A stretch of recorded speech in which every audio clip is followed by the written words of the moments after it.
ಕಡು ಬಡತನದ ಕುಟುಂಬದಲ್ಲಿ ಜನನ, ದಾಂಪತ್ಯ ಜೀವನದಲ್ಲಿ ಮಕ್ಕಳಿಲ್ಲದ ಕೊರಗು, ಬಡತನ ಹಾಗೂ ಬಂಜೆತನ ಇವೆರಡೂ ಶಾಪವಲ್ಲ ವರ ಎಂದೇ ಸ್ವೀಕರಿಸಿದ ತಿಮ್ಮಕ್ಕ ರಾಜ್ಯ ಹೆದ್ದಾರಿಯ ಎರಡೂ ಬದಿಗಳಲ್ಲಿ ಸಾಲು ಸಾಲಾಗಿ ಸಣ್ಣ ಸಣ್ಣ ಸಸಿಗಳನ್ನು ನೆಟ್ಟು ಅವುಗಳನ್ನೇ ಮಕ್ಕಳೆಂದು ಪಾಲಿಸಿ ಪೋಷಿಸಿದ ವೃಕ್ಷಮಾತೆ ಸಾಲುಮರದ ತಿಮ್ಮಕ್ಕ ಇವರ ದಿವ್ಯ ಆತ್ಮಕ್ಕೊಂದು ಅಂತಿಮ ನುಡಿ ನಮನಗಳು.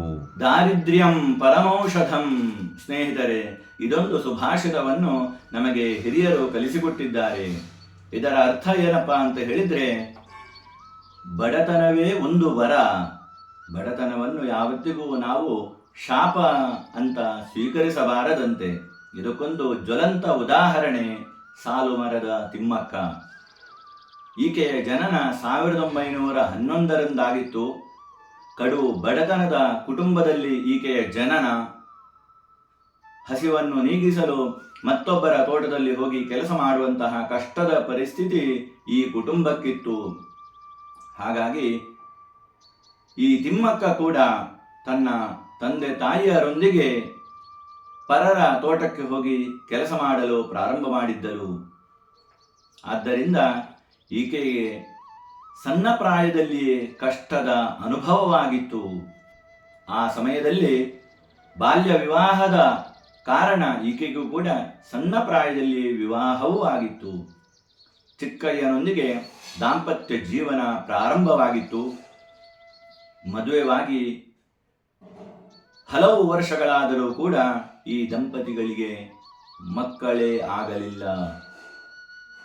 ಬಂಜೆತನ ಎನ್ನುವುದು ಹೆಂಗಸರಿಗೆ ಅದೊಂದು ಶಾಪ ಎಂದು ಎಲ್ಲರೂ ಹೇಳುತ್ತಿದ್ದಂತಹ ಕಾಲವದು.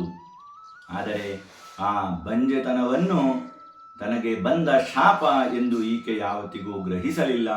ಆ ನೋವನ್ನು ಮರೆಮಾಚುವುದಕ್ಕಾಗಿ ರಾಜ್ಯ ಹೆದ್ದಾರಿಯ ಬದಿಯಲ್ಲಿಯೇ ಒಂದೊಂದು ಗಿಡಗಳನ್ನು ನೆಡಲು ಪ್ರಾರಂಭ ಮಾಡುತ್ತಾಳೆ.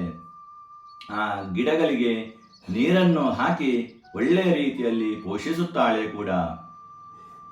ಗಿಡಗಳನ್ನು ನೆಡುತ್ತಾ ಹೋದಂತಹ ಈಕೆಗೆ ಎಷ್ಟು ಗಿಡವನ್ನು ನಾನು ನೆಟ್ಟಿದ್ದೇನೆ ಎನ್ನುವ ಪರಿವೇ ಕೂಡ ಇರಲಿಲ್ಲ. ಆ ಗಿಡಗಳನ್ನು ಲೆಕ್ಕ ಮಾಡುವಂತಹ ಜ್ಞಾನ ಕೂಡ ಈಕೆಗೆ ಇರಲಿಲ್ಲವಾಯಿತು. ಎಷ್ಟೋ ಕಿಲೋಮೀಟರ್ ದೂರ ತನಕ ಆ ಗಿಡಗಳಿಗೆ ನೀರನ್ನು ಹಾಕುವಂತಹ ಕೆಲಸವೂ ಈಕೆಯಿಂದ ಆಗುತ್ತಿತ್ತು. ಮರಗಳನ್ನು ಕಡಿಯಲು ಬಂದವರಿಂದ ರಕ್ಷಣೆ ಕೂಡ ಈಕೆಯೇ ಮಾಡುತ್ತಾ ಇದ್ದಳು. ಈಕೆಯ ಈ ಮರಗಳನ್ನು ನೆಟ್ಟು ಪರಿಸರವನ್ನು ರಕ್ಷಿಸುವ ಕಾರ್ಯಕ್ಕೆ ಈಕೆಯ ಪತಿಯ ಸಹಾಯ ಕೂಡ ಸಿಕ್ಕಿತ್ತು.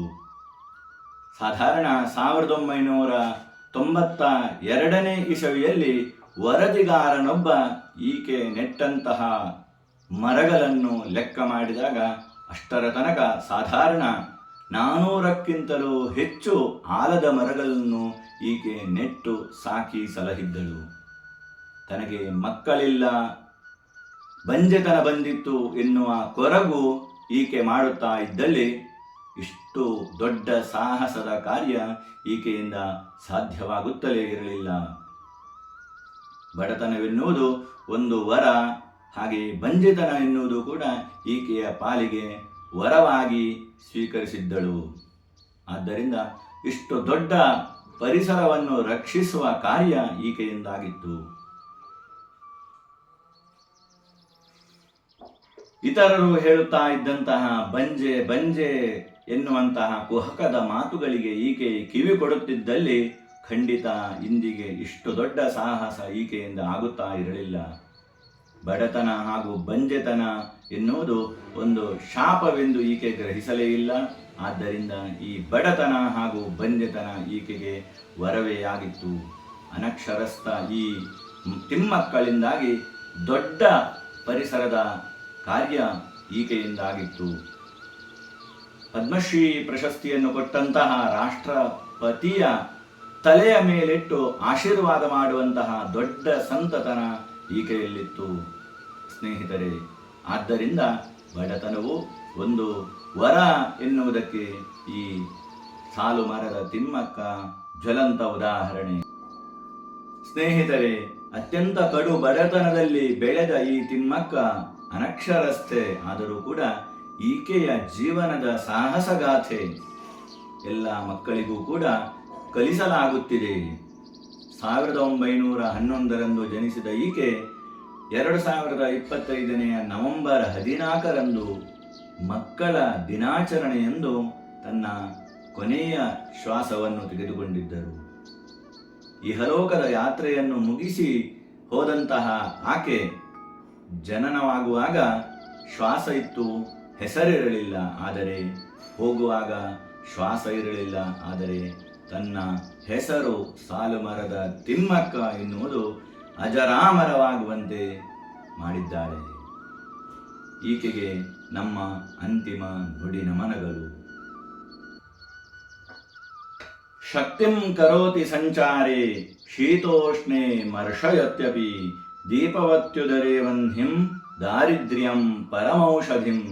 ಈ ಬಡತನ ಎನ್ನುವುದು ತಮಗೆ ಅತ್ತಿತ್ತ ಓಡಾಡುವುದಕ್ಕೆ, ನಡೆದುಕೊಂಡು ಎಷ್ಟೋ ಕಿಲೋಮೀಟರ್ ತನಕ ದೂರ ಹೋಗುವುದಕ್ಕೆ ಶಕ್ತಿಯನ್ನು ಈ ಬಡತನ ನಮಗೆ ಕೊಡುತ್ತದಂತೆ. ಯಾಕೆ ಅಂತ ಹೇಳಿದರೆ, ಶ್ರೀಮಂತರಿಗಾದರೂ ಓಡಾಡಲು ವಾಹನಗಳ ಸೌಕರ್ಯ ಇರುತ್ತದೆ. ಶೀತೋಷ್ಣೆ ಮರ್ಷಯತ್ಯಪಿ, ಶೀತ ಉಷ್ಣಗಳನ್ನು ಎಷ್ಟು ಚಳಿಗಾಲ ಬರಲಿ ಅಥವಾ ಎಷ್ಟು ಉಷ್ಣತೆ ಇರಲಿ, ಆ ಎರಡೂ ವಿಭಿನ್ನವಾದಂತಹ ವಾತಾವರಣಗಳನ್ನು ಅನುಭವಿಸುವ ಶಕ್ತಿ ಕೂಡ ಈ ಬಡತನದಲ್ಲಿರುತ್ತದಂತೆ. ಹಾಗೆಯೇ ದೀಪವತ್ಯುದರೇ ವನ್ನಿಂ ಅಂತ ಹೇಳಿದರೆ, ಶರೀರದಲ್ಲಿ ಜಠರಾಗ್ನಿಯನ್ನು ಯಾವತ್ತಿಗೂ ಕೂಡ ಉರಿಸುತ್ತಾ ಇರುತ್ತದೆ ಈ ಬಡತನ. ಆದ್ದರಿಂದ ನಾವು ಉಂಡಂತಹ ಆಹಾರ ಸರಿಯಾಗಿ ಜೀರ್ಣವಾಗುತ್ತದೆ. ಆದ್ದರಿಂದ ಈ ಬಡತನವು ಕೂಡ ಒಂದು ವರ. ಯಾವತ್ತಿಗೂ ಕೂಡ ದಾರಿದ್ರ್ಯ ಬಂದರೆ ನಾವು ಕುಗ್ಗಬಾರದು ಎನ್ನುವಂತಹ ಅರ್ಥ ಈ ಸುಭಾಷಿತದ್ದು.